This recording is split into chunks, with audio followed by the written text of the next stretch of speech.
Yung ginawa namin sa like yung fast track, sabi ko, yung mga tauhan namin, especially for in sa sales, minomonitor namin yan.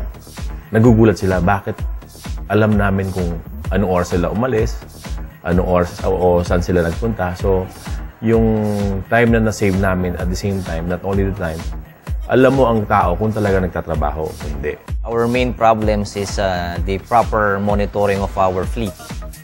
When Fast Track arrived, it is a big help to us. First, it lowered our maintenance cost. So alam mo saan pumupunta yung sasakyan, you know what time it left, and then your target quotas are being met at real time.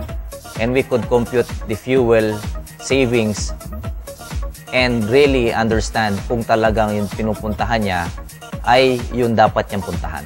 Hindi naman na inaano mo yung tao, pero we just want to train them na maging productive sila, no? Para sa kanila, pag naging productive sila, hindi lang ang Pampangas Best ang makikinabang. Even sila makikinabang.